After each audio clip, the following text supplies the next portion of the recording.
वो वक्फ की प्रॉपर्टी हो गई। और मेरे फ्लैट की शहजाद पूनावाला जी बात मत करिए, जमीन पर नहीं है, फ्लैट है दूसरे मंजिल पर, हवा में लटक रही हूं, हवा भी क्या वक्फ की हो जाएगी अनुराग भदौरिया जी? देखिए नाविका जी, आपने सही बोला कि संविधान बचाने की बात करते हैं हम लोग, सच में तो संविधान बचाने की बात करते हैं और संविधान बचाने की हम लोग हमेशा उसके लिए लड़ाई लड़ते हैं। जेपीसी बनाई गई है ना, ज्वाइंट पार्लियामेंट कमेटी क्यों बनाई गई है? इसलिए बनाई गई ना कि सच का सच, दूध का दूध, पानी का पानी हो जाए। भाई भारतीय जनता पार्टी तो नजूल का ही बिल उत्तर प्रदेश में लेके आई थी, उसको भी वापस जाना पड़ा। क्यों जाना पड़ा? क्योंकि हम चाहते हैं कि सच सामने आना चाहिए। भारतीय जनता पार्टी कहीं जमीन कब्जा तो नहीं करना चाहती हर जगह, क्योंकि भूमाफिया तो आजकल इधर ही दिखते हैं। जब अयोध्या में भूमाफिया देखने को मिले, जिस तरह से वहां पे जमीन पे कब्जेदारी आपने देखी, तो जाहिर सी बात है ये तो कहीं भी भूमाफिया पैदा हो जाते हैं ना बीजेपी में। तो क्यों नजूल की जमीन पे ना भूमाफिया पैदा हो जाए, कहीं वक्फ बोर्ड पे तो ना भारतीय जनता पार्टी की नजर है। इसलिए पार्लियामेंट में बिल आया, फिर जेपीसी में गया, जेपीसी में सभी पार्टी के सदस्य हैं, वहां पे बहस चल रही है, वहां पे मीटिंगें चल रही हैं। आप सामने आ जाएगा, टेबल पे आ जाएगा क्या सच है, क्या होना है, क्या नहीं होना है। इसके लिए इतना हल्ला मचाने की तो जरूरत नहीं है। हाँ, हो सकता है कि भारतीय जनता पार्टी इसका एक प्रोपेगेंडा, जब तक जेपीसी का नहीं आता, रिपोर्ट नहीं सामने आती, तब तक एक प्रोपेगेंडा बनाने की कोशिश तो कर सकती है कि नहीं नहीं नहीं ऐसा वो बताएं, ये बताएं, वो कैसा होगा, ये कैसा होगा, तो क्या हुआ।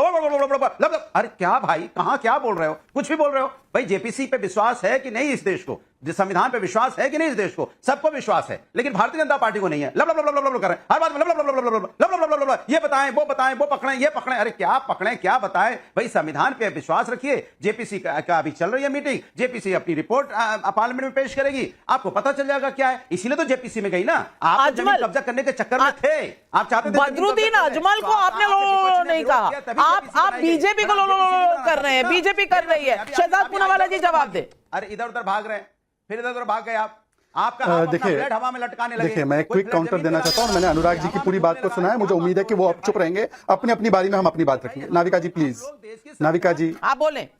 नाविका जी प्लीज डिस्टर्बेंस बंद कीजिए ताकि एक सार्थक चर्चा। हाँ देखिए, इन्होंने अभी बोला कि जेपीसी में विश्वास नहीं है। आपको पता है ओवैसी साहब की पार्टी का एक ही सांसद है, एक सांसद वाली पार्टी को कोई जेपीसी में स्थान नहीं मिलता, फिर भी सरकार ने बड़ा दिल बताते हुए उनको एक सदस्य बनाया, क्योंकि इंपॉर्टेंट कमेटी थी। और जेपीसी का सदस्य होते हुए वो जाकर भड़का रहे लोगों को। उनका काम है जुडिशियसली बैठना और तय करना कि क्या अच्छा है क्या बुरा है, वो खुद जाकर भड़का रहे। पहली बात तो जेपीसी का अपमान कौन कर रहा है, पहली बात। दूसरी बात, इनके ही खुद के सांसद ने बोला सड़कों पर उतर आना है। तीसरी बात, अरे जेपीसी की 9th जेपीसी रिपोर्ट है रहमान खान की कि संशोधन लाना है वक्फ में।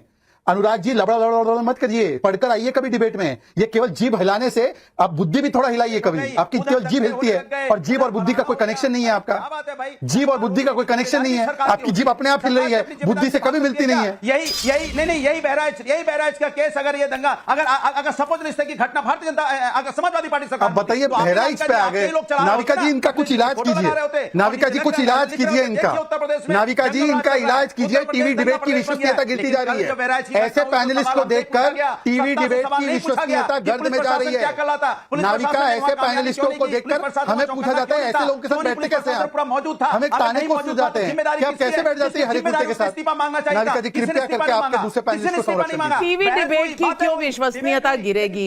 नेताओं को खुद देखना है कि अपने अपनी पार्टियों को वो रिप्रेजेंट कर रहे हैं तो क्या कह रहे हैं। हर बार कंधा मीडिया का और गोली भी हम पे, ये तो सही नहीं है। लेकिन तहसीन पूनावाला जी, तहसीन पूनावाला जी, शहजाद पूनावाला जी ने कुछ आरोप लगाए हैं, जमीन हड़पने की बात कही है। और मेरा सवाल सिर्फ इतना है कि वक्फ की जमीनें कहीं भी किसी को भूमाफिया के हाथ नहीं जाना चाहिए। लेकिन अगर भूमाफिया कुछ करती है तो इस देश में कानून है, अदालतें हैं।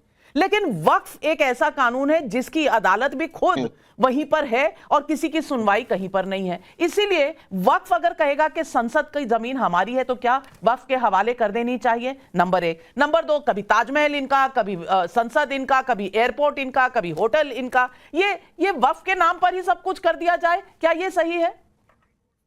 थैंक यू नाविका जी, आपके शो में मुझे शिरकत करने का मौका मिला। और मैं सोच रहा था कि बीजेपी और इनके छोटे भाईजान ओवैसी साहब कैसे इस इलेक्शन को पोलराइज कर रही है। उसमें अजमल साहब भी जुड़ गए तो पोलराइजेशन शुरू हो गया। अब आप देखिए, आप ये षड्यंत्र देखिए, वहां पे अजमल साहब जी दिल्ली की बात करते हैं, वो आसाम के वक्फ बोर्ड की बात नहीं करेंगे। क्यों? क्योंकि जितनी भी वहां पे जो भी कमिटीज बनती है स्टेट के अंदर, वो स्टेट गवर्नमेंट्स बनाती है। किसी बीजेपी सूबे की बात नहीं करेगी, करेगी दिल्ली के अंदर। क्यों? ताकि पोलराइजेशन हो, नेशनल मीडिया से पिकअप करे। दूसरी ओर ओवैसी साहब जेपीसी के मेंबर है इसके अंदर, तब आके इसके खिलाफ बोल रहे, इसकी बात करें। जेपीसी की बात एक पार्लियामेंट्री सिस्टम है कि वो बाहर नहीं की जाती, जो जेपीसी के मेंबर्स है वो आकर बात कर रहे हैं उसकी बात। क्यों? ताकि पोलराइजेशन हो, महाराष्ट्र में बीजेपी का फायदा। और बीजेपी देखिए, एक दलित व्यक्ति खड़गे साहब जो उस जेपीसी का हिस्सा नहीं है, इनके अपॉइंटेड जो बोर्ड के मेंबर्स या माइनॉरिटी कमेटी के मेंबर्स थे बीजेपी के, वो आके वहां जेपीसी में प्रेजेंटेशन देते, ऐसे मेंबर के जो उस कमेटी का मेंबरान नहीं है, उसके बारे में आरोप लगाते, उसके बारे में प्रेस कॉन्फ्रेंस होता।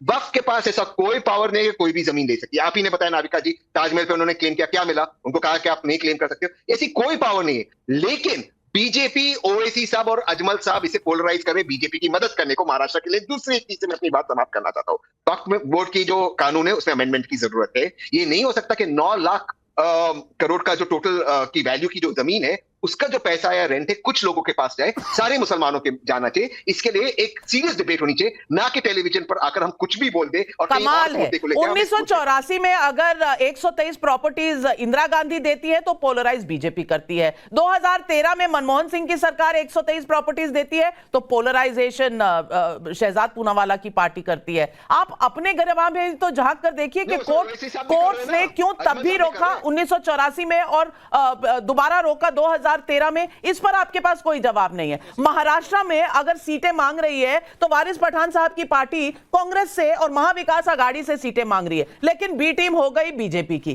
कमाल करते हैं भाई। मैं विष्णु जैन जी से पूछना चाहती हूं। विष्णु जैन जी, जवाब नहीं, जवाब सबसे लूंगी। विष्णु जैन जी बोले नहीं है, वापस आऊंगी वारिस पठान। विष्णु जैन जी, सवाल सिर्फ इतना है कि आज बात यहां तक आ गई कि संसद की जमीन पर भी दावा हो गया। अब जो देश का संविधान है कहां बचेगा और क्या होगा देश के संविधान को अगर जिस जमीन पर संसद बैठा है वहीं सांसदों को किराया देना पड़ जाए? नाविका जी, आप सबको ने मेरा नमस्कार। और मैं तो तहसीन भाई की काफी रिस्पेक्ट करता हूं, पर मैं आज उनकी बात को सुन के शॉक्ड हूं। वो कह रहे हैं कि वक्फ एक्ट में ऐसी कोई पावर ही नहीं है कि वक्फ को असीमित अधिकार दिए गए।